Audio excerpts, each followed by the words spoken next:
Tout a commencé avec le doux bruissement du nylon et de la fourrure contre le carrelage. La salle d'audience n'était même pas encore revenue à l'ordre lorsque des chuchotements ont commencé à se répandre. Les têtes se tournèrent lorsqu'un homme entra, marchant avec une détermination tranquille.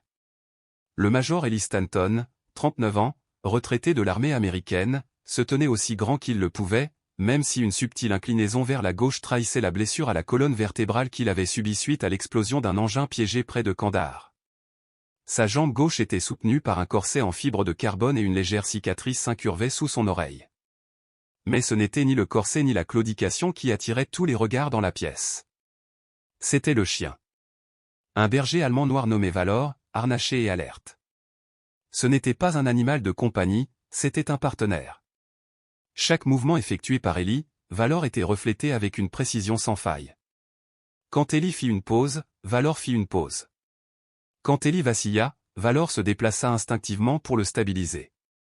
Ce n'était pas un procès pénal. Il s'agissait d'un conflit de zonage centré sur la tentative d'Eli de modifier sa maison pour l'adapter aux personnes handicapées. Pourtant, l'atmosphère à l'intérieur de la salle d'audience a changé au moment où Valor est entré, comme si l'air lui-même s'était tendu en réponse. Mais le juge Terence Whitlow, 62 ans, n'a pas vu la grâce ou la force tranquille manifestée. Il a vu une violation. Alors qu'Eli et Valor s'approchaient de la table de la défense, l'huissier s'est avancé et leur a remis une note imprimée du banc du juge. Le défendeur doit retirer l'animal non essentiel de la salle d'audience.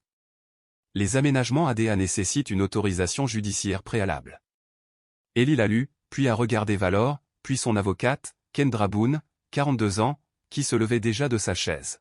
« Votre honneur, dit-elle fermement, sa voix résonnant dans la pièce, le chien d'assistance du major Stanton est médicalement certifié et protégé par la loi fédérale. Le tribunal ne peut pas exiger son expulsion. » Le juge Whitlow n'a pas bronché.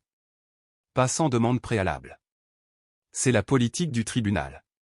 À moins que l'animal ne parle de lui-même, je ne veux pas de distraction dans mon tribunal. Des rires se répandirent dans la pièce. Eli ne sourit pas. Au lieu de cela, il se pencha et tapota 2 fois le harnais de Valor. Le chien se redressa instantanément, les yeux rivés sur le visage d'Eli. Quand Eli parlait, sa voix était calme mais résolue. « Avec tout le respect que je vous dois, votre honneur, sans cette distraction, je ne serais pas debout. » Le juge se pencha en avant. « Eh bien, Major, dans ma salle d'audience, rester debout ne suffit pas. Vous suivrez mes règles ou vous ferez face au mépris. » Kendra commença à murmurer un plan pour faire appel, mais Eli leva doucement la main pour l'arrêter. Puis, lentement et délibérément, il décrocha une pochette du harnais de Valor et la posa sur la table. À l'intérieur se trouvaient 3 éléments, une photo plastifiée, une note manuscrite et une citation militaire portant un nom que le juge allait bientôt reconnaître. Parce que Valor n'était pas seulement un symbole de service. Il était la raison pour laquelle une vie avait été sauvée ou une vie que ce tribunal avait déjà oubliée. Un silence tomba sur la pièce alors qu'Eli faisait glisser les documents vers l'avant. Le juge Whitlow plissa les yeux depuis le banc, visiblement ennuyé, mais fit signe à l'huissier de les récupérer. L'agent Thérèse Malloy, 50 ans, a porté les papiers jusqu'au banc. Alors qu'il jetait un bref coup d'œil au document principal, il hésita, juste assez longtemps pour que les gens le remarquent. Le juge regarda la première page et cligna des yeux. En haut du certificat plastifié se trouvait le sceau du ministère de la Défense. Il disait « Mention élogieuse médicale tactique K9 ». En dessous, en caractères gras. Valor K9 Tactical Field Medic au 3e bataillon, Army Combat Rescue. Décerné pour une conduite exceptionnelle et une action salvatrice lors du déploiement dans la province de Helmand, en Afghanistan. Le juge Whitlow a ajusté ses lunettes. C'est une citation, pour un chien. La réponse d'Eli a été inébranlable. Pas seulement un chien. Il a sorti 3 hommes blessés d'un bâtiment effondré sous le feu ennemi. J'étais l'un d'eux. La pièce devint silencieuse. Le juge s'est moqué. Cela ne lui confère pas un statut légal. Eli fouilla à nouveau dans la pochette et en sortit une photo. Il l'a présentée au tribunal. Dans ce document, Eli se tenait aux côtés de 2 autres soldats. Valor était alors plus jeune ou plus mince, couvert de poussière et de sang mais parfaitement alerte, un garrot à la mâchoire, debout à côté du sac d'un médecin de campagne. La valeur n'est pas là pour le réconfort, a déclaré Eli. Il a été formé aux soins de traumatologie. Il détecte les changements dans ma fréquence cardiaque, ma tension artérielle et mon activité neurologique. Si je suis en état de choc, il réagit avant même que je puisse demander de l'aide. Il se pencha en avant. Il m'a sauvé la vie 3 fois. Une fois à l'étranger et 2 fois depuis mon retour à la maison. Le juge Whitlow n'a pas répondu immédiatement. Je comprends l'émotion, Major, dit-il finalement. Mais l'émotion ne l'emporte pas sur la politique du tribunal. J'ai déjà vu des chiens de thérapie. Ils n'ont pas leur place au tribunal à moins que cela ne soit médicalement nécessaire. Cette fois, Kendra se leva. Elle se dirigea vers le banc et fit glisser une loi imprimée sur la table à la vue de tous. AD à titre 2, section 35136, une entité publique ne doit pas demander qu'un animal d'assistance soit retiré des locaux à moins que l'animal ne soit hors de contrôle ou qu'il ne soit pas dressé. La valeur n'a rien perturbé. Il a obéi à tous les ordres. Elle regarda directement le juge. Votre honneur, si vous procédez à cette exclusion, vous ne violez pas seulement la loi fédérale, vous le faites devant une salle d'audience remplie d'anciens combattants, de journalistes et d'un représentant de l'État en exercice. Tous les regards se tournèrent vers la galerie, où était assise une femme en robe bleue. La représentante Marissa y a fait un simple signe de tête froid. La mâchoire du juge Whitlow se serra. Ce n'est pas une arène politique. Ellie se leva lentement mais délibérément, plaçant une main sur le harnais de Valor. Non, dit-il, c'est une salle d'audience. Et aujourd'hui, elle va rappeler l'odeur de la justice. Valor était assis plus grand, les yeux fixes, silencieux et vigilant, comme s'il savait que le moment n'était pas terminé. Le marteau du juge est tombé violemment. Nous procéderons au témoignage. Mais si je constate une autre perturbation chez cet animal, je le ferai retirer. La pièce se raidit. Kendra semblait prête à répondre, mais Ellie secoua légèrement la tête. Il se rassit. Valor restait proche, parfaitement immobile. Le premier témoin s'est avancé, Harold Linton, 58 ans, agent du code de la ville. Son rôle était de justifier l'amende de 12 000 $ imposée à Ellie pour avoir modifié sa maison. Une rampe, une porte élargie et un éclairage extérieur non autorisé ont tous été cités comme infractions. Il a étendu la construction au-delà des lignes autorisées, a expliqué Linton. Bien que je sympathise, la rampe dépasse la servitude et il n'y a eu aucune approbation préalable. Kendra se leva. La modification était-elle indispensable pour l'accès médical? Linton haussa les épaules. Peut-être. Mais je ne suis pas médecin. Et puis c'est arrivé. Un fracas soudain retentit. La main d'Ellie avait glissé. Sa bouteille d'eau s'est écrasée sur le sol et a roulé sous le banc. En un instant, Valor bougea. Pas d'aboiement, pas de panique. Il contourna calmement le banc et poussa la jambe d'Ellie avec son nez. La respiration d'Ellie avait changé. Personne d'autre ne l'a remarqué, mais Valor l'a remarqué.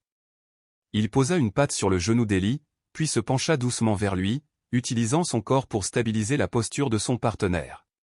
Kendra se pencha plus près. « Ellie, ça va ?» Il hocha légèrement la tête.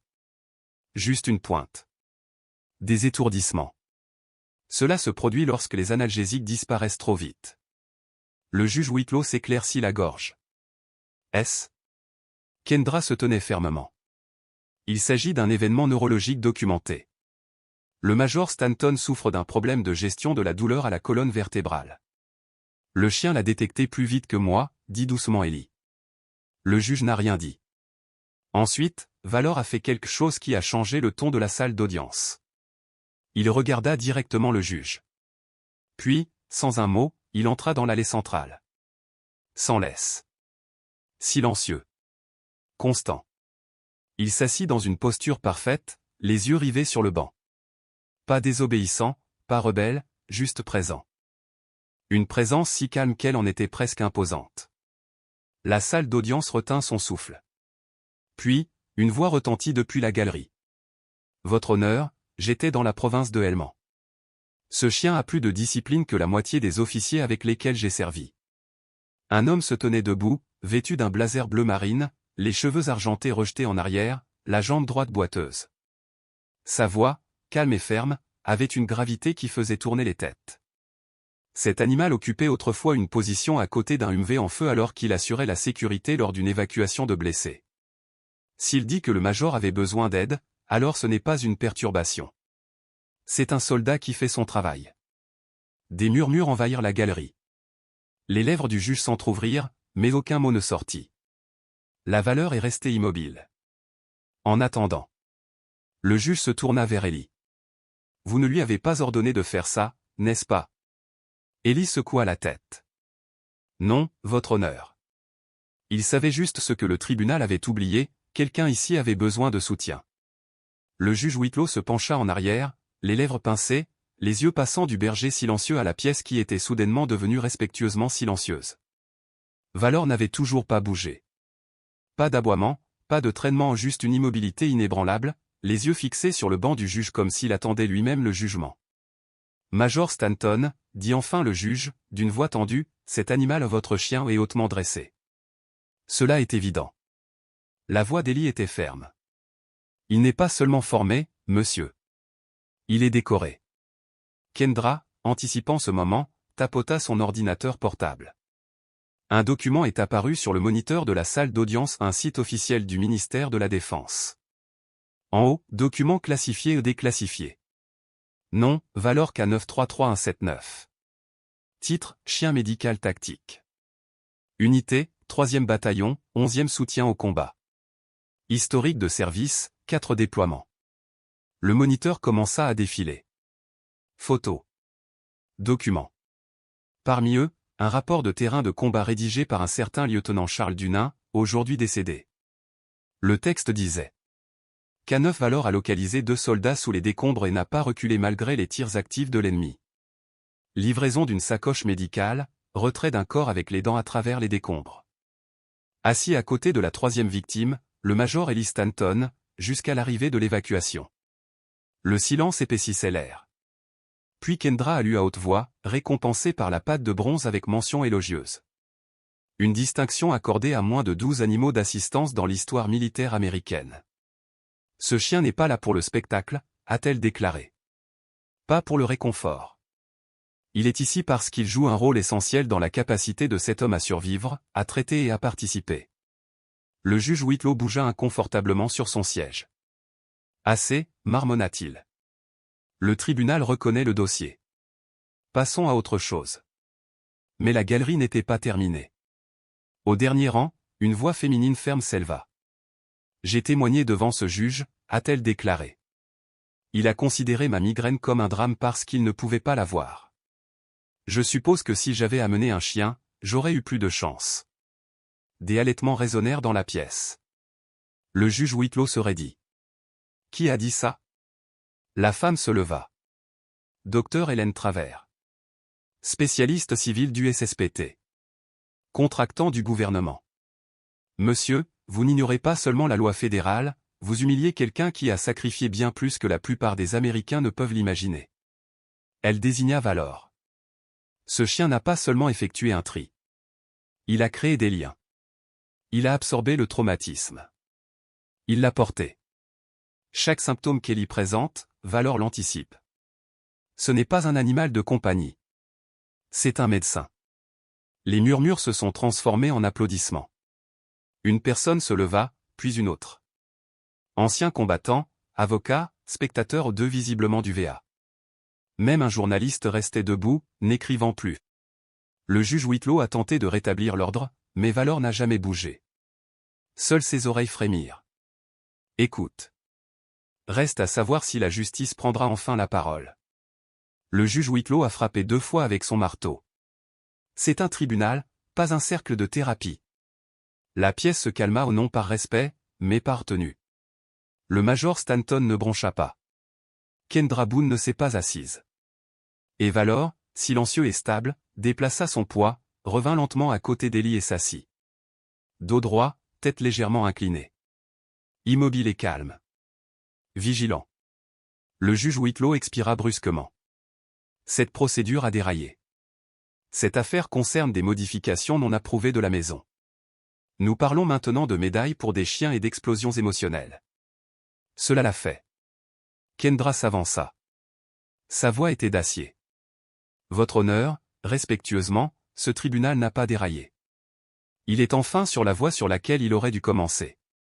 Il ne s'agit pas de plan ou de permis.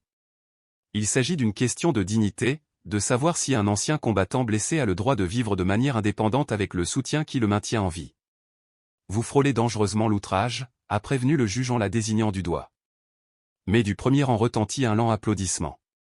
La représentante Marissa s'est levée. Le mépris, votre honneur, a-t-elle déclaré, c'est lorsqu'un tribunal fédéral se moque de la Constitution qu'elle a juré de la respecter. Le juge rougit. Représentant Aïe, vous n'êtes pas. Je suis un fonctionnaire qui observe une audience publique. Et vous violez activement l'Americans with Disability Act, section 12132, en ce moment. C'est enregistré. Elle leva son téléphone. C'était un enregistrement. La galerie s'agita de nouveau. Puis vint le moment. La main d'Ellie commença à trembler. C'était subtil, mais Valor l'a remarqué. Le chien se pencha, posa doucement sa patte sur la cuisse d'Ellie et appuya. Ellie inspira profondément. Il alerte à nouveau, a déclaré Kendra. Ellie hocha la tête. Migraine. La pression monte sur le côté gauche. Il le sait avant moi. Le juge hésita. Avez-vous besoin d'une pause? Non, monsieur. Mais je dois vous rappeler quelque chose. Ellie se leva lentement et se tourna vers la salle d'audience. Il ne s'agit pas de sympathie. Il s'agit de fonctionnalité. Je ne peux plus servir mon pays. Mais Valor peut me servir. Et cela me permet de rester dans le monde. Il regarda directement le juge. Si vous le retirez de cette salle d'audience, vous n'enlevez pas un chien. Vous supprimez mon équilibre. Ma mémoire. Mon bouclier. Vous n'êtes pas obligé de comprendre le traumatisme. Mais vous ne pouvez pas le minimiser. Et puis Valor a bougé. Aucune commande. Pas de laisse. Je viens de marcher tranquillement, calmement jusqu'au banc. Il s'assit au pied de la plateforme surélevée et s'allongea. Menton sur les pattes. Comme une statue gardant quelque chose de plus ancien que la loi. La pièce devint silencieuse. Même le juge ne pouvait pas parler. D'une manière ou d'une autre, le chien avait pris la parole. Il gisait là, une sentinelle. Les yeux mi-clos, les oreilles alertes, le corps immobile. Pas provoquant. Pas agressif. Juste, présent. Inébranlable, incontestablement présent.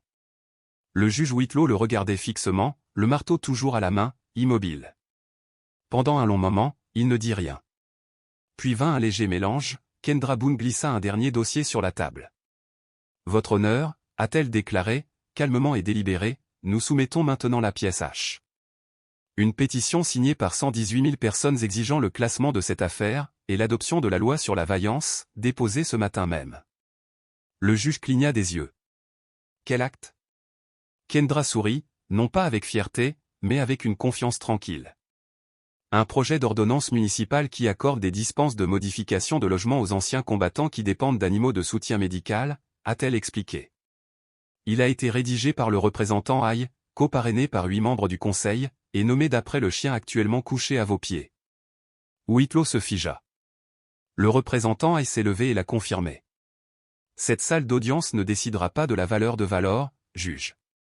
La ville l'a déjà fait. Des halètements se répercutèrent dans la galerie. Ellie ne bougeait pas.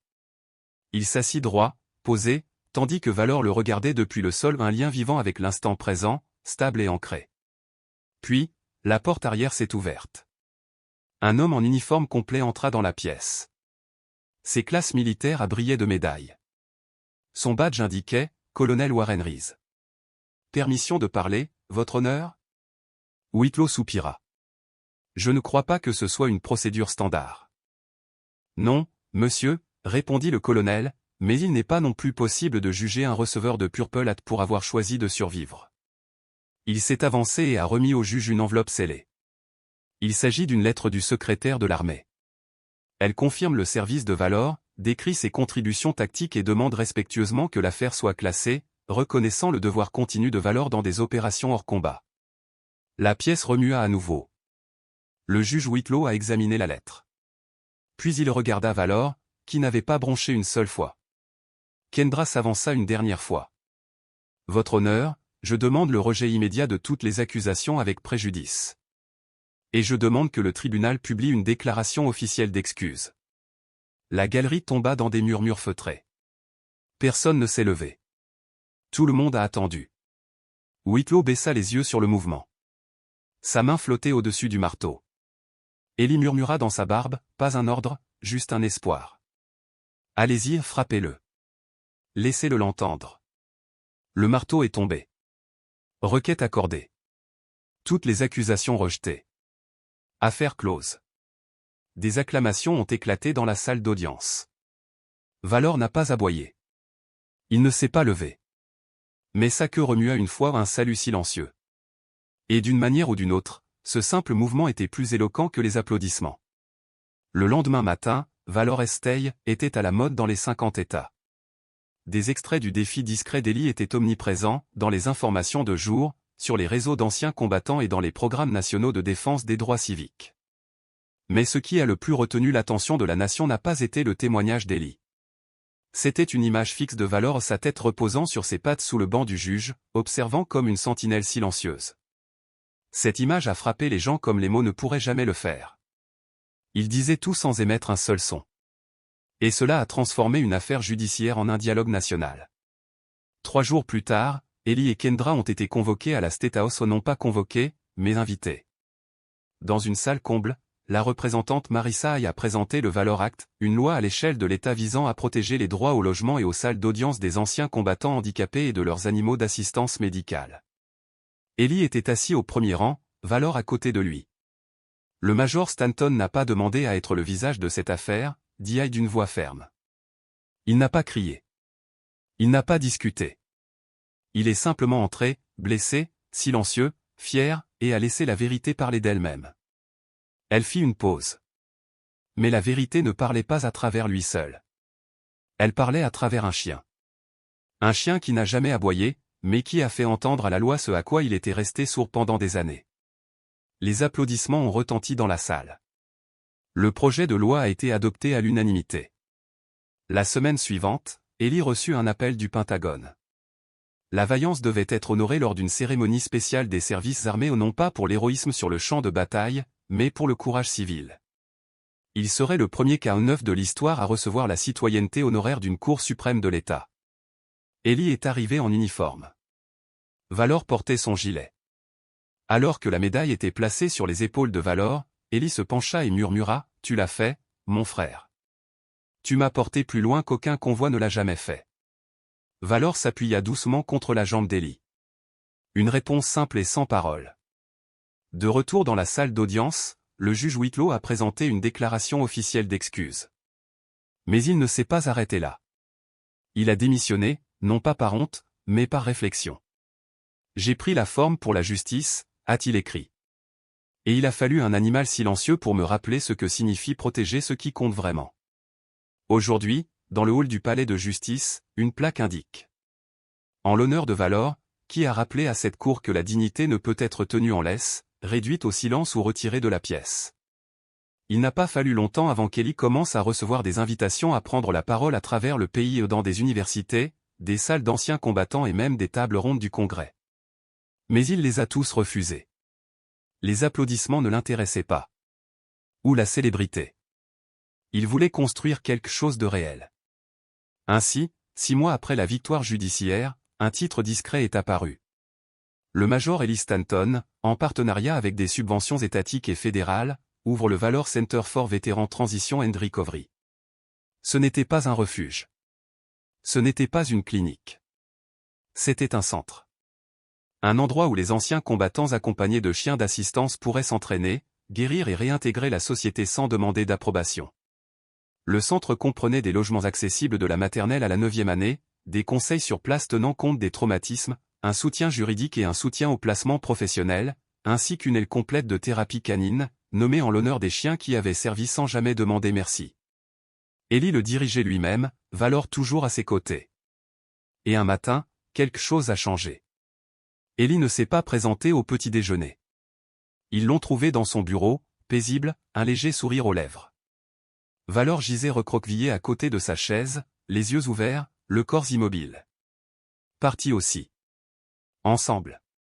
Au début, le silence était insupportable. Mais ensuite sont arrivées les lettres. Des centaines d'entre eux. Des anciens combattants, des conjoints, des officiers, des infirmières, des enseignants. Chacun portait un message similaire. Ce chien m'a rappelé que ce que je porte ne me brise pas. Cela me rend humain. Le gouverneur a déclaré une journée de commémoration à l'échelle de l'État. Fête de la valeur. Une statue en bronze se dresse désormais sur les marches du palais de justice. Pas délit. Off Valor appuyé contre un soldat agenouillé. Aucune citation. Aucun slogan. Juste deux noms. Major Ellis Stanton. Valeur Card 9.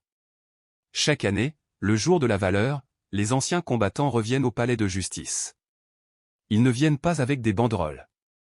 Ils viennent avec des chiens, certains vieux, d'autres nouvellement dressés. Certains marchent avec des cannes, d'autres se déplacent en fauteuil roulant, beaucoup portent des cicatrices que personne ne peut voir. Ils montent ces marches en silence. Non pas pour protester, mais pour honorer. Parce qu'un jour, un juge a tenté de faire sortir un chien d'une salle d'audience. Mais ce chien a quitté une salle d'audience en chacun de nous. Et dans cette salle d'audience, le marteau ne fait pas taire. Il se souvient.